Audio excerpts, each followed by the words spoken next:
អ៊ុយក្រែនប្រកាសប្រើយុទ្ធសាស្ត្រវាយមុនលែងអង្គុយចាំឲ្យរុស្ស៊ីវាយប្រហារទៀតឡើយសង្គ្រាមរវាងអ៊ុយក្រែននិងរុស្ស៊ីបានឈានទៅដល់ដំណាក់កាលក្តៅគគុកថ្មីមួយទៀតហើយពីលោកសេឡិនស្គីដែលជាមេដឹកនាំរបស់អ៊ុយក្រែនគឺបានប្រកាសឲ្យថាលើកនេះត្រូវតែវាយមុនលែងអង្គុយរងចាំឲ្យរុស្ស៊ីវាយប្រហារដូចមុនឡើយនេះគឺជារឿងរ៉ាវសំខាន់ទី1រឿងរ៉ាវសំខាន់ទី2គឺអ៊ុយក្រែនអនុម័តយុទ្ធនាការពិសេស40ថ្ងៃបង្ខំឲ្យរុស្ស៊ីបញ្ចប់សង្គ្រាមបើមិនដូច្នោះទេសង្គ្រាមនឹងកើតមានឡើងកាន់តែវែងឆ្ងាយអ៊ុយក្រែនមកដល់ពេលនេះផលិតបាននូវដ្រូនប្រភេទថ្មីជាច្រើនជាពិសេសដ្រូនមួយប្រភេទដែលហោះហើរបានរយៈចម្ងាយប្រមាណជាង3000គីឡូម៉ែត្រអាចវាយប្រហារទៅកាន់ប្រទេសរុស្ស៊ីបានយ៉ាងងាយស្រួលប្រសិនបើរុស្ស៊ីមិនព្រមទៅរកតុកចរចាដែលបានអនុម័តជាផ្លូវការលើផែនការប្រតិបត្តិការពិសេសដែលលោកទុកឲ្យរយៈពេល40ថ្ងៃនោះទេទីភ្នាក់ងារសន្តិសុខជាតិរបស់អ៊ុយក្រែននឹងបន្តសង្គ្រាមតទល់ជាមួយនឹងរុស្ស៊ីជាមិនខានបាទសួស្តីពុកម៉ែបងប្អូនទស្សនិកជនរួមជាតិខ្មែរបងប្អូនទាំងក្នុងប្រទេសនិងក្រៅប្រទេសជាទីគោរពរាប់អានសូមស្វាគមន៍សាជាថ្មីមកកាន់វីដេអូអាប់ដេតបាទព្រឹត្តិការណ៍ព័ត៌មាននៅក្នុងតំបន់មជ្ឈិមបូព៌ាដែលជាព័ត៌មានទី2សម្រាប់ថ្ងៃទី28ខែមិថុនាឆ្នាំ2026សម្រាប់រឿងរ៉ាវដ៏សំខាន់ទាំងពីរនេះខ្ញុំបាទនឹងលម្អិតមួយដើម្បីបញ្ជាក់យ៉ាងច្បាស់ជូនទៅកាន់ពុកម៉ែបងប្អូនអស់លោកអ្នកនាងបាទសង្គ្រាមរវាងអ៊ុយក្រែននិងរុស្ស៊ីដោយរឿងរ៉ាវទី1នេះបាទគឺប្រទេសអ៊ុយក្រែនបាទដែលមានការប្រកាសសារជាថ្មីតែម្ដងដោយលោកសេឡិនស្គីបានប្រកាសពីការប្រើប្រាស់នៃយុទ្ធសាស្ត្ររបស់ខ្លួនគឺវាយមុនរហូតលែងអង្គុយចាំរុស្ស៊ីវាយប្រហារទៀតហើយបាទសង្គ្រាមរវាងអ៊ុយក្រែននិងរុស្ស៊ីគឺបានឈានទៅដល់ដំណាក់កាលដ៏ក្តៅគគុកថ្មីម្ដងទៀតហើយកាលពីល្ងាចថ្ងៃប្រហ័សទី25ខែមិថុនាឆ្នាំ2026លោកប្រធានាធិបតីអ៊ុយក្រែនលោកវ្លាឌីមៀសេឡិនស្គីគឺបានប្រកាសក្តែងថាកងទ័ពរបស់លោកនឹងមិនអង្គុយរងចាំការវាយប្រហារឡើយគឺនឹងបើកការវាយប្រហារមុនតែម្ដងទៅលើគ្រប់ទីតាំងនិងរោងចក្រទាំងឡាយណាដែលរុស្ស៊ីកំពុងតែប្រើប្រាស់ដើម្បីបម្រើឲ្យផលសង្គ្រាមនេះតាមរយៈការចុះផ្សាយរបស់ Reuters លោកសេឡិនស្គីបានចេញនៅបញ្ជាផ្ទាល់មាត់របស់លោកទៅកាន់ខាងទីភ្នាក់ងារចារកម្មនិងកងទ័ពរបស់អ៊ុយក្រែនឲ្យស្វែងរកនិងកំទេចគោលដៅផ្គត់ផ្គង់សង្គ្រាមរបស់រុស្ស៊ីឲ្យទាន់ពេលវេលាផែនការបុកចំចំណុចខ្សោយខាងផ្នែកធម្មពលនេះគឺធ្វើឡើងនៅក្នុងគោលបំណងធំតែមួយគត់គឺចង់គៀបសង្កត់និងបង្ខំឲ្យទីក្រុងមូស្គូគ្មានជំរើសក្រៅពីកិច្ចព្រមព្រៀងចូលតុចរចាដើម្បីបញ្ចប់សង្គ្រាមគ្រាន់តែនៅថ្ងៃប្រហ័សនោះដដែលភ្លាមដ្រូនរបស់អ៊ុយក្រែនបានហោះទៅកាត់ផ្ដាច់នៅចរន្តអគ្គិសនីឡើងងងឹតឈឹងពេញទីក្រុងដ៏ធំនៅក្នុងតំបន់គ្រីមៀដែលជាទឹកដីរបស់អ៊ុយក្រែនប៉ុន្តែត្រូវបានរុស្ស៊ីកាន់កាប់និងគ្រប់គ្រងនាពេលបច្ចុប្បន្នមិនត្រឹមតែប៉ុណ្ណឹងដ្រូនរបស់អ៊ុយក្រែនក៏បានហោះចូលទៅបំផ្លាញគោលដៅសំខាន់ជាច្រើនទៀតនៅភាគកណ្ដាលនិងភាគខាងត្បូងនៃប្រទេសរុស្ស៊ីផងដែរករណីនេះគឺបានធ្វើឲ្យវិបត្តិប្រេងនៅក្នុងប្រទេសរុស្ស៊ីកាន់តែដុនដាបខ្លាំងឡើងព្រោះតែអ៊ុយក្រែននៅតែបន្តយុទ្ធនាការតាមកំទេចរោងចក្រនិងតាមប្រមាញ់គ្រប់បណ្ដារោងចក្រដែលផលិតប្រេងនិងប្រភពថាមពលរបស់រុស្ស៊ីមិនដកដៃទាល់ទៅសោះដូចជាការប្រមានខាងលើអញ្ចឹងវាយមុនលែងរងចាំតរុស្ស៊ីវាយមុនហើយការខូចខាតយ៉ាងធ្ងន់ធ្ងរជាងគេគឺបានធ្លាក់ទៅលើរោងចក្រចម្រាញ់ប្រេងដ៏ធំមួយនៅក្នុងទីក្រុងមូស្គូផ្ទាល់តែម្ដងប្រភពពីខាងផ្នែកឧស្សាហកម្មប្រេងបានបង្ហើបឲ្យដឹងថារោងចក្រនេះគឺបានរងការខូចខាតយ៉ាងដំណំខ្លាំងណាស់បន្ទាប់ពីការវាយប្រហារដោយដ្រូនរបស់អ៊ុយក្រែនរហូតត្រូវតែបង្ខំចិត្តបិទទ្វារឈប់ដំណើរការយ៉ាងហោចណាស់ក៏កន្លះឆ្នាំដែរបញ្ហានេះអស់លោកអ្នកក៏កំពុងតែធ្វើឲ្យរុស្ស៊ីឈឺក្បាលយ៉ាងខ្លាំងហើយនៅក្នុងការរកនៅវិធីសាស្ត្រដើម្បីដោះស្រាយវិបត្តិអត់ប្រេងឥន្ធនៈប្រើប្រាស់នៅក្នុងប្រទេសដែលមានផ្ទៃដីធំជាងគេបំផុតនៅក្នុងពិភពលោកមួយនេះជាធម្មតារុស្ស៊ីកម្រនឹងបង្ហាញរឿងរ៉ាវមិនល្អនៅក្នុងប្រទេសខ្លួនណាស់ប៉ុន្តែតាមទិន្នន័យផ្លូវការដ៏កម្រមួយទើបតែលេចលឺកាលពីថ្ងៃប្រហ័សបានឲ្យដឹងថាការផលិតប្រេងឥន្ធនៈនិងធ្យូងថ្មរបស់រុស្ស៊ីបានធ្លាក់ចុះរហូតដល់ 13.5% នៅក្នុងខែឧសភាបើធៀបទៅនឹងឆ្នាំមុនដែលវាគឺជាការធ្លាក់ចុះយ៉ាងគំហុករកនឹកស្មានមិនដល់នោះទេគួររំលឹកផងដែរថារុស្ស៊ីគឺជាអ្នកផលិតប្រេងធំជាងគេលំដាប់ទី3នៅលើពិភពលោកប៉ុន្តែ ចាប់តាំងពីពួកគេបានបើកការវាយប្រហារលុកលុយបាទចូលទៅក្នុងប្រទេសអ៊ុយក្រែនយ៉ាងពេញទំហឹងកាលពីឆ្នាំ2022មកទីក្រុងមូស្គូបានសម្រេចចិត្តលាក់បាំងនិងឈប់ផ្សព្វផ្សាយនៅព័ត៌មានទាំងឡាយណាដែលតាក់ទងទៅនឹងការផលិតនិងការនាំចេញប្រេងរបស់ខ្លួនដើម្បីកុំឲ្យពិភពលោកដឹងថាជាចំណុចខ្សោយរបស់ខ្លួនប៉ុន្តែមកដល់ពេលនេះអ៊ុយក្រែនហាក់បីដូចជាដឹងនៅចំណុចបាទខ្សោយរបស់រុស្ស៊ីទើបបង្កើនការវាយប្រហារមុនលែងអង្គុយរងចាំបាទការទប់ទល់ជាមួយនឹងរុស្ស៊ីទៀតហើយក៏បន្តការវាយប្រហារធ្វើយ៉ាងណាវាយចំគោលដៅដែលជាចំណុចនៃបេះដូងរបស់រុស្ស៊ីតែម្ដងអត្ថបទព័ត៌មានរឿងរ៉ាវសំខាន់ទី1នេះខ្ញុំបាទសូមបញ្ចប់ត្រឹមនេះបន្តចូលទៅកាន់អត្ថបទរឿងរ៉ាវសំខាន់ទី2គឺអ៊ុយក្រែនដដែលអនុម័តយុទ្ធនាការពិសេស40ថ្ងៃបង្ខំឲ្យរុស្ស៊ីត្រូវតែបាទបញ្ចប់សង្គ្រាមនិងចូលតុចរចាបើមិនដូច្នោះទេអ៊ុយក្រែនបាទដូចបានជម្រាបខាងលើអញ្ចឹងវាយមុនលែងអង្គុយរងចាំលោកប្រធានាធិបតីអ៊ុយក្រែន Volodymyr Zelensky គឺបានប្រកាសឲ្យដឹងកាលពីថ្ងៃប្រហ័សបាទទី25ខែមិថុនាឆ្នាំ2026នេះថាលោកបានអនុម័តជាផ្លូវការលើផែនការប្រតិបត្តិការពិសេសរយៈពេល40ថ្ងៃរបស់ទីភ្នាក់ងារសន្តិសុខអ៊ុយក្រែននៅក្នុងសង្គ្រាមតទល់ជាមួយនឹងប្រទេសរុស្ស៊ីនេះបើយោងតាមការចុះផ្សាយរបស់សារព័ត៌មានបាខៀវប៉ុស្តិ៍យុទ្ធនាការទ្រង់ទ្រាយធំនេះគឺធ្វើឡើងនៅក្នុងគោលបំណងបង្កើតនូវសម្ពាធកាន់តែខ្លាំងលើប្រទេសរុស្ស៊ីនិងបង្ខំឲ្យរដ្ឋាភិបាលទីក្រុងមូស្គូយល់ព្រមបញ្ចប់នៅសង្គ្រាមលុកលុយប្រឆាំងទៅនឹងប្រទេសអ៊ុយក្រែនការសម្រេចចិត្តដ៏សំខាន់នេះបាទបងប្អូនយើងត្រូវបានធ្វើក្រោយពីលោកប្រធានាធិបតី Zelensky ទទួលបាននៅរបាយការណ៍លម្អិតពីលោកឧត្តមសេនីយ៍បាទយេហេនីបាទខាមេរ៉ាស្ដីអំពីផែនការវាយប្រហារចម្ងាយឆ្ងាយនឹងមធ្យមដើម្បីផ្ដាច់ដង្ហើមសេដ្ឋកិច្ចរបស់រុស្ស៊ីព្រមទាំងបាទលទ្ធផលដ៏គួរឲ្យកត់សម្គាល់នៅលើសមរភូមិគឺកងកម្លាំងពិសេសអាល់ផាការប្រកាសនេះគឺបានធ្វើឡើងចំពេលដែលកងទ័ពរបស់អ៊ុយក្រែនកំពុងតែពង្រីកនៅវិសាលភាពការវាយប្រហាររយៈចម្ងាយឆ្ងាយទៅលើគោលដៅយុទ្ធសាស្ត្រសំខាន់នានាទាំងទឹកដីរបស់រុស្ស៊ីផ្ទាល់ទាំងនៅក្នុងតំបន់ដែលរុស្ស៊ីកំពុងតែកាន់កាប់ប្រតិបត្តិការភាគច្រើនគឺសំដៅទៅលើឧស្សាហកម្មប្រេងកាតរបស់រុស្ស៊ីដែលជាប្រភពចំណូលដ៏សំខាន់និងជាបេះដូងភស្តុភារសម្រាប់គ្រប់គ្រងកងទ័ពនៅទីក្រុងមូស្គូនិងនៅក្នុងសង្គ្រាមអស់រយៈពេលប្រមាណឆ្នាំមកនេះសូមជម្រាបផងដែរថាកន្លងមករុស្ស៊ីតែងតែលើកឡើងថាការប្រឹងបង្កើននៅល្បឿនវាយប្រហាររបស់អ៊ុយក្រែនគឺគ្រាន់តែជាការចង់បង្កើនព្រៀបនិងស្វែងរកលក្ខខណ្ឌចំណេញសម្រាប់ខ្លួនឯងមុននឹងពេលការចរចាដែលកំពុងតែជាប់គាំងអាចនឹងត្រូវចាប់ផ្ដើមឡើងវិញតែប៉ុណ្ណោះពាក់ព័ន្ធទៅនឹងរឿងរ៉ាវចរចាបញ្ចប់សង្គ្រាមមេដឹកនាំរបស់រុស្ស៊ីលោក Vladimir Putin ធ្លាប់បានអះអាងកាលពីថ្ងៃពុធកន្លងទៅថាទីក្រុងមូស្គូបានត្រៀមខ្លួនរួចជាស្រេចទៅហើយនៅក្នុងការបើកយុទ្ធនាការសន្តិភាពជាមួយនឹងអ៊ុយក្រែនឡើងវិញតែត្រូវតែផ្អែកទៅលើកិច្ចព្រមព្រៀងដែលធ្លាប់ជជែកវែងញែកគ្នា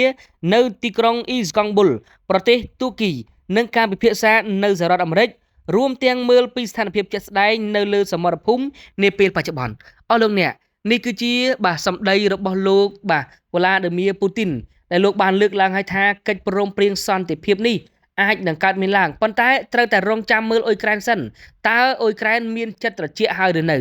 មកដល់ពេលបច្ចុប្បន្ននេះបាទឃើញថាអ៊ុយក្រែនបានបើកការវាយប្រហារនឹងញឹកញាប់ខ្លាំងមែនទែនទៅលើប្រទេសរុស្ស៊ីដោយអ្វីដែលលោក Vladimir Zelensky បានលើកឡើងអញ្ចឹងបាទលែងអង្គុយរងចាំទទួលនៅផលដែលបាទរុស្ស៊ីបើកការវាយប្រហារមុនហើយគឺត្រូវតែវាយប្រហារមុនជានិច្ចហើយពេលបច្ចុប្បន្ននេះគឺបាទដោយអ្វីដែលលោក Zelensky បាននិយាយពិតមែនតើសង្គ្រាមនេះបាទអាចនឹងងាយស្រួលបញ្ចប់ដែរឬក៏យ៉ាងណាស្របពេលដែលសង្គ្រាមនៅក្នុងតំបន់មជ្ឈិមបូព៌ាអ៊ីរ៉ង់បាទនិងអាមេរិកក៏ចាប់ផ្ដើមបើកការវាយប្រហារម្ដងទៀតហើយទាំងកិច្ចព្រមព្រៀងសន្តិភាពទើបតែចុះហត្ថលេខាបានក្តៅតែប៉ុណ្ណោះការចាត់អាមេរិកបើកការវាយប្រហារលើអ៊ីរ៉ង់ក្រោយកប៉ាល់មួយគ្រឿងរបស់អាមេរិកត្រូវបានដ្រូនរបស់អ៊ីរ៉ង់បុកចំនៅច្រកសមុទ្រហ្វូម៉ូស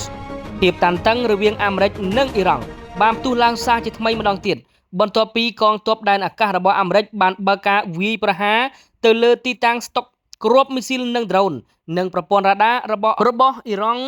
បាទកាលពីថ្ងៃសុក្រទី26ខែមិថុនាឆ្នាំ2026យោងតាមការចុះផ្សាយរបស់ NBC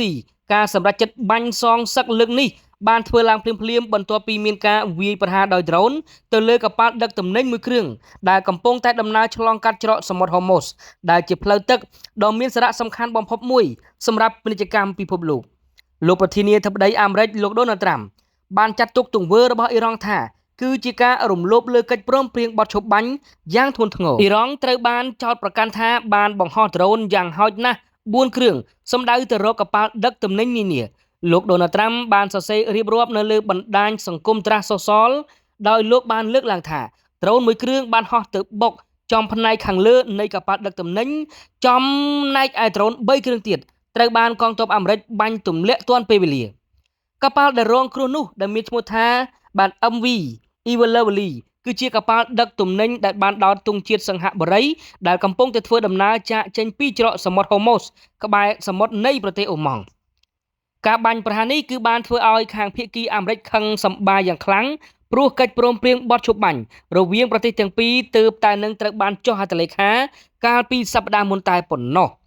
នៅក្នុងកិច្ចព្រមព្រៀងនោះមានចែងច្បាស់ថាច្រកសមុទ្រ Hormuz ដែលជាផ្លូវទឹកដឹកជញ្ជូនប្រេងរហូតដល់ 20% របស់ពិភពលោកត្រូវតែបើកឲ្យដំណើរការឡើងវិញហើយអ៊ីរ៉ង់ត្រូវតែអនុញ្ញាតឲ្យកប៉ាល់ពាណិជ្ជកម្មទាំងអស់ឆ្លងកាត់ដោយសុខសុវត្ថិភាពនិងមិនមានការទារប្រាក់កម្រៃឡើយនៅក្នុងរយៈពេល60ថ្ងៃឬក៏ស្មើនឹង2ខែលោកប្រធានាធិបតី Donald Trump បានហៅថាការធ្វើបែបនេះរបស់អ៊ីរ៉ង់គឺជាទង្វើដ៏ល្ងង់ខ្លៅជាទីបំផុតចំណែកឯមេបញ្ជាការកងទ័ពរបស់អាមេរិកបានសង្កត់ធ្ងន់ថាទង្វើដ៏គ្រោះថ្នាក់របស់អ៊ីរ៉ង់កំពុងតែបំផ្លាញសេរីភាពនៃការធ្វើនាវាចរទៅតាមផ្លូវទឹកអន្តរជាតិយ៉ាងណាមិញកប៉ាល់ដែលរងការវាយប្រហារនោះមិនបានរងការខូចខាតធ្ងន់ធ្ងររហូតដល់លិចនោះទេក្រុមហ៊ុន Evergreen Marine ដែលជាម្ចាស់កប៉ាល់បានបញ្ជាក់ថាកប៉ាល់គ្រាន់តែបែកកញ្ចក់នៅក្នុងបន្ទប់បញ្ជាតែប៉ុណ្ណោះរីឯនាវិកទាំងអស់មិនមាននរណាម្នាក់រងរបួសឡើយហើយទំនិញទាំងអស់ក៏មានសុខសុវត្ថិភាពដែរម៉ាស៊ីននិងប្រព័ន្ធនាំផ្លូវរបស់កប៉ាល់នៅតែដំណើរការជាធម្មតាហើយវាអាចបន្តដំណើរការទៅមុខបន្តទៀតបាននៅពេលដែលអ្នកកាសែតសាកសួរទៅកាន់លោក Donald Trump នៅក្នុងសេតវិមានថាតើអ៊ីរ៉ង់នឹងត្រូវប្រឈមមុខទៅនឹងផលវិបាកអ្វីខ្លះបន្ទាប់ពីល្មើសកិច្ចព្រមព្រៀងលោកបានឆ្លើយតបយ៉ាងខ្លីនិងមើងម៉ាត់ថាចាំមើលទៅគង់តែដឹងទេសូមជម្រាបផងដែរថាកន្លងមកច្រកសមុទ្រមួយនេះតែងតែជាចំណុចដ៏គ្រោះថ្នាក់និងក្តៅគគុកជាទីបំផុតដោយសារតែអ៊ីរ៉ង់ចង់គ្រប់គ្រងផ្លូវទឹកនេះដើម្បីទុកជាប្រៀបនៅក្នុងការចរចាគណៈដែលអាមេរិកនិងមន្ត្រីអន្តរជាតិជុំវិញពិភពលោកទទូចថាផ្លូវទឹកនេះត្រូវតែបើកចំហដោយសេរីដើម្បីជៀសវាងការប៉ះទង្គិចនិងទីភ្នាក់ងារសារព័ត៌មានផ្លូវទឹករបស់អង្គការសហប្រជាជាតិដែលហៅកាត់ថា IMO បានរៀបចំផ្លូវទឹកថ្មីមួយទៀតដែលវាងរយៈចម្ងាយឆ្ងាយពីទឹកដីរបស់អ៊ីរ៉ង់ដោយត្រូវធ្វើដំណើរឆ្លងកាត់នៅសមុទ្រនៃប្រទេសអារ៉ាប់រួមនិងអូម៉ង់វិញប៉ុន្តែខាងភៀកគីអ៊ីរ៉ង់បានព្រមានរួចទៅហើយថាខ្លួនមិនធានាសុវត្ថិភាពឡើយចំពោះកប៉ាល់ណាដែលមិនព្រមធ្វើដំណើរតាមផ្លូវទឹកដែលខ្លួនបានកំណត់មិនត្រឹមតែប៉ុណ្ណឹងអ៊ីរ៉ង់ចោទអាមេរិកថាគ្មានការតាំងចិត្តពិតប្រាកដនៅក្នុងកិច្ចចរចានោះទេបានតែមាត់នៅក្នុងបណ្ដាញតែប៉ុណ្ណោះស្ថានភាពបានឈានទៅដល់ដំណាក់កាលកាន់តែតានតឹងខ្លាំងបន្ទាប់ពីកងឆ្មាំបដិវត្តន៍អ៊ីស្លាមអ៊ីរ៉ង់ដែលហៅកាត់ថា IRGC បានធ្វើការប្រកាសថាកងទ័ពជើងទឹករបស់ខ្លួនបានបើកការវាយប្រហារបកវិញទៅលើទីតាំងយោធារបស់សហរដ្ឋអាមេរិកនៅទូទាំងតំបន់មជ្ឈិមបូព៌ាដើម្បីឆ្លើយតបទៅនឹងការដែលអាមេរិកបានទម្លាក់គ្រាប់បែកនៅភាគខាងត្បូងរបស់ប្រទេសអ៊ីរ៉ង់កាលពីថ្ងៃសុក្រទី26ខែមិថុនាឆ្នាំ2026នេះបើយោងតាមការចុះផ្សាយរបស់ទីភ្នាក់ងារសារព័ត៌មានអាណាឌូឡូនៅថ្ងៃសៅរ៍ទី27ខែមិថុនាឆ្នាំ2026មន្ត្រីជាន់ខ្ពស់និងជាប្រធានគណៈកម្មាធិការសន្តិសុខជាតិនិងគោលនយោបាយបរទេសនៃសហភាពអ៊ីរ៉ង់លោកអាប់រ៉ាហ៊ីមអាស៊ីស៊ីបានចេញមុខរិះគន់ទៅកាន់សហរដ្ឋអាមេរិកចំថាទង្វើរបស់ទីក្រុង Washington បានបង្ហាញឲ្យពិភពលោកឃើញច្បាស់ពីការខ្វះនៃការតាំងចិត្តផ្លូវការទូត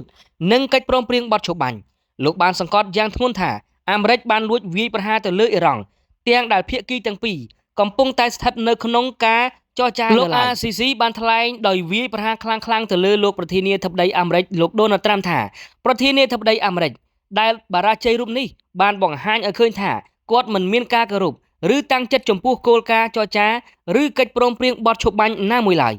លោកបានបន្តបន្ថែមថាការរំលោភលើកិច្ចព្រមព្រៀងនិងការបំពានរបស់អាមេរិកលើទង្វើនេះនឹងធ្វើឲ្យពួកគេត្រូវតែដកថយនិងស្ដាយក្រោយដោយរាល់ដងជាក់ជាមិនខានហើយការទម្លាក់កំហុសដាក់គ្នាក៏លែងមានប្រសិទ្ធភាពតទៅទៀតដែរការឆ្លើយតបខាងផ្លូវការទូតនិងការវាយបកខាងយោធារបស់អ៊ីរ៉ង់នេះបានកើតឡើងតែប៉ុន្មានម៉ោងប៉ុណ្ណោះបន្ទាប់ពីបញ្ជាការដ្ឋានកណ្ដាលរបស់កងទ័ពអាមេរិកសេនខុំបានប្រកាសពីការវាយប្រហារលើឃ្លាំងគ្រាប់មីស៊ីលដ្រូននិងប្រព័ន្ធរ៉ាដារបស់អ៊ីរ៉ង់ដោយចោទប្រកាន់ថាអ៊ីរ៉ង់គឺជាអ្នកនៅពីក្រោយការបាញ់ប្រហារលើកប៉ាល់ដឹកទំនិញមួយគ្រឿងរបស់អន្តរជាតិនៅច្រកសមុទ្រហូម៉ូសអ៊ីស្រាអែលនិងលីបង់ចុះហត្ថលេខាលើកិច្ចព្រមព្រៀងសន្តិភាពក្រោមការជ្រោមជ្រែងពីសហរដ្ឋអាមេរិកនៅទីបំផុតឯកអគ្គរដ្ឋទូតរបស់អ៊ីស្រាអែលនិងឯកអគ្គរដ្ឋទូតរបស់លីបង់បានចុះហត្ថលេខាលើកិច្ចព្រមព្រៀងសន្តិភាពនៅរដ្ឋធានីវ៉ាស៊ីនតោនរដ្ឋសហរដ្ឋអាមេរិកថ្ងៃទី26ខែមិថុនាឆ្នាំ2026ដើម្បីបញ្ចប់សង្គ្រាមរវាងប្រទេសទាំងពីរខណៈដែលលីបង់មានមនុស្សជាង 4000 នាក់បានបាត់បង់អាយុជីវិតបាត់អស់ទៅហើយសហរដ្ឋអាមេរិកក៏ចូលរួមចុះហត្ថលេខាលើកិច្ចព្រមព្រៀងសន្តិភាពនេះដែរកិច្ចព្រមព្រៀងនេះកើតឡើងបន្ទាប់ពីក្រុមអ្នកចរចារបស់អ៊ីស្រាអែលនិងលីបង់បានជួបចរចាគ្នាអស់ជាច្រើនថ្ងៃមកហើយក្រៅពីការបញ្ចប់សង្គ្រាមការបង្កើតកិច្ចព្រមព្រៀងនេះក៏ដើម្បីស្ដារអធិបតេយ្យភាពលីបង់ឡើងវិញផងដែរគេមិនត្រូវមើលរំលងចំណុចណាមួយនោះទេបើទោះបីជាមានការចុះហត្ថលេខាលើកិច្ចព្រមព្រៀងសន្តិភាពក៏ដោយក៏ភាពតានតឹងនៅតែបន្តដោយសារតែអ៊ីស្រាអែលបានប្រកាសសម្លាប់សមាជិកហេសបូឡាចំនួន7នាក់និងបានទម្លាក់ឧក្រិដ្ឋប័ណ្ណបញ្ជាឲ្យប្រជាជនលីបង់ភៀសខ្លួនចេញពីភាគខាងត្បូងនៃទីក្រុងម៉ាន់ស៊ូជាបន្ទាន់ទោះបីជាយ៉ាងណាក៏ដោយក្រោមការគ្រប់គ្រងពីទីក្រុងវ៉ាស៊ីនតោនគឺបានបញ្ជាក់ប្រាប់ទៅកាន់លោកណេតាន់យ៉ាហ៊ូថាត្រូវតែបញ្ចប់សង្គ្រាមនេះឲ្យបាន 100% ព្រោះអីមកដល់ពេលនេះអ៊ីស្រាអែលនិងលីបង់ត្រូវបានចុះហត្ថលេខាហើយក្រោមការដឹកនាំពីរដ្ឋធានីវ៉ាស៊ីនតោនបើទោះបីជាលោកដូណាល់ត្រាំនិងអ៊ីរ៉ង់គឺបានបញ្ចប់សង្គ្រាមក៏ដោយក៏ប៉ុន្តែនៅឡើយលីបង់និងប្រទេសអ៊ីស្រាអែលនៅតែបន្តសង្គ្រាមដោយសារតែការវាយប្រហារមុនជារៀងរាល់ថ្ងៃពីសំណាក់ប្រទេសអ៊ីស្រាអែលឥឡូវនេះកិច្ចព្រមព្រៀងគឺបានចរចាសន្តិភាពរួចរាល់ហើយយើងរងចាំមើលថាតើអ៊ីស្រាអែលគោរពបានប៉ុន្មានភាគរយគណៈដែលមនុស្សជាង 50,000 នាក់បន្តបាត់ខ្លួនក្រោយគ្រោះរញ្ជួយដីដ៏ខ្លាំងរងការវាយប្រហារនៅក្នុងទឹកដីរបស់វេនីស៊ុយអេឡាគណៈដែលក្តីសង្ឃឹមរកឃើញកាន់តែខ្លោចមនុស្សជាង 50,000 នាក់ទៅហើយនៅតែមិនទាន់រកឃើញនៅក្នុងគ្រោះរញ្ជួយដីភ្លោះដ៏ខ្លាំងក្លាដែលបានវាយប្រហារប្រទេសវេនេស៊ុយអេឡាកាលពីថ្ងៃពុធទី24ខែមិថុនាឆ្នាំ2026គណៈក្តីសង្ឃឹមនៅក្នុងការជួយសង្គ្រោះពួកគេកាន់តែខើចទៅអស់រយៈពេល3-4 ថ្ងៃទៅហើយនៅឡើយថាតើសង្ឃឹមរស់បានប៉ុន្មានភាគរយទីភ្នាក់ងារព័ត៌មាន AFP បានដកស្រង់នៅសម្ដីប្រធានផ្នែកជំនួយរបស់អង្គការសហប្រជាជាតិ UN លោក Tom Fletcher និយាយថាមនុស្សជាង 50,000 នាក់កំពុងតែបាត់ខ្លួននៅឡើយទន្ទឹមនឹងនោះលោកនីនដូម៉ាប៉ាឡាំងកូដែលជាមេដឹកនាំក្រុមសង្គ្រោះនៅក្នុងទីក្រុងឡាហ្គៃអ៊ីរ៉ាដែលមានវត្តមានអគារបាក់រលំជាច្រើនបានឲ្យដឹងថាគឺជាអកុសលហើយក៏មានសង្ឃឹមតិចតួចជាទីបំផុតនៅក្នុងការជួយសង្គ្រោះមនុស្សនៅក្រោមគំនរអគារព្រោះតែអគារបានបាក់រលំរៀបដល់ដីដូចជាកន្ទេលទៅហើយយ៉ាងណាបើយោងតាមទីភ្នាក់ងារមនុស្សធម៌របស់ UN គឺ OCHA ពេលនេះក្រុមស្វែងរកកំពុងតែជួយសង្គ្រោះមកពី17ប្រទេសដែលត្រូវបានដាក់ពង្រាយគ្នាហើយដើម្បីរកអ្នកដែលនៅរស់និងនៅមានសង្ឃឹមតិចតួចក៏ដោយរឿងនេះគឺបានកើតឡើងស្របពេលដែលចំនួនមនុស្សស្លាប់ជាផ្លូវការកើនឡើងរហូតដល់920នាក់និងរបួសឡើងទៅដល់3,360 នាក់ទៅហើយគិតត្រឹមថ្ងៃសៅរ៍ទី27ខែមិថុនាឆ្នាំ2026ទិន្នន័យចុងក្រោយគឺបានបង្ហាញថាអគារធំចំនួន383ខ្នងបានរងការខូចខាតកម្រិតធ្ងន់ធ្ងរជាទីបំផុតដែលធ្វើឲ្យប្រព័ន្ធហេដ្ឋារចនាសម្ព័ន្ធនៅក្នុងតំបន់ត្រូវជាប់គាំងទាំងស្រុងគ្រោះមហន្តរាយនេះក៏ធ្វើឲ្យប្រជាពលរដ្ឋចំនួន 3,700 នាក់ត្រូវជម្លៀសខ្លួនចេញពីផ្ទះសម្បែងផងដែរ ហើយបច្ចុប្បន្ននេះពួកគេកំពុងតែស្នាក់នៅនឹងជ្រកបណ្ដោះអាសន្ននៅលើវាលមន្ទីរពេទ្យថ្មីដែលទើបតែបង្កើតឡើងសូមជម្រាបផងដែរថាស្ថាប័នស្រាវជ្រាវភូកសាស្ត្រអាមេរិកដែលហៅកាត់ថា USGS បានឲ្យដឹងថាគ្រោះរញ្ជួយដីទាំងពីរលើកនេះមានកម្លាំងខ្លាំងរហូតដល់ 7.2 Richter និង 7.5 Richter ដោយបានវាយប្រហារបន្តបន្ទាប់គ្នានៅក្នុងរយៈពេលត្រឹមតែ39 វិនាទីតែប៉ុណ្ណោះចំណុចកណ្ដាលនៃគ្រោះរញ្ជួយដីដ៏មានកម្លាំង 7.5 Richter គឺស្ថិតនៅចម្ងាយប្រហែលជា23 គីឡូម៉ែត្រពីភាគអាគ្នេយ៍នៃទីក្រុងYumare នៅក្នុងរដ្ឋYarragai ខណៈដែលការរញ្ជួយដីដែលមានកម្លាំង 7.2 Richter គឺស្ថិតនៅក្នុងទីក្រុង San Felipe នៅក្នុងរដ្ឋដដែលនេះ AFP បានបញ្ជាក់ថាទិន្នន័យដែលទើបតែទទួលបាននេះអាចនឹងលើសបន្ថែមទៀតនៅពេលដែលមនុស្សម្នាជាច្រើននៅតែបន្តបាត់ក្រុមគ្រួសារជាច្រើននៅក្នុងតំបន់កំពុងតែស្វែងរកនៅសមាជិកនៅក្នុងគ្រួសាររបស់ខ្លួនដោយសារតែមកដល់ពេលបច្ចុប្បន្ននេះបើទោះបីជាមនុស្សក្បែរ 1000 នាក់បានស្លាប់បាត់បង់អាយុជីវិតក៏ដោយប៉ុន្តែនៅសល់ប្រមាណជាងមនុស្ស50,000 នាក់ទៀតក៏នៅតែបន្តបាត់ខ្លួននៅក្រោមអាគារដែលបាក់រលំស្ទើរតែរៀបដល់ដីពុកម៉ែបងប្អូនទស្សនិកជនទាំងអស់គ្នាបាទនេះគឺជាសោកនាដកម្មដ៏កាចសាហាវជាទីបំផុតនៅក្នុងប្រទេសវេណេស៊ុយអេឡាបាទដែលបានកើតឡើងកាលពីថ្ងៃពុធទី24 ខែមិថុនាឆ្នាំ2026ហើយក្តីសង្ឃឹមនៅក្នុងការជួយសង្គ្រោះពួកគេគឺកាន់តែកិច្ចនិងកាន់តែតិចបាទនឹងកាន់តែខើយទៅហើយដោយសារមកដល់ថ្ងៃសៅរ៍នេះគឺអស់រយៈពេលឡើង3ថ្ងៃទៅហើយពុកម៉ែបងប្អូនយើងបាទមិនដឹងថាពួកគាត់នៅរស់រានមានជីវិត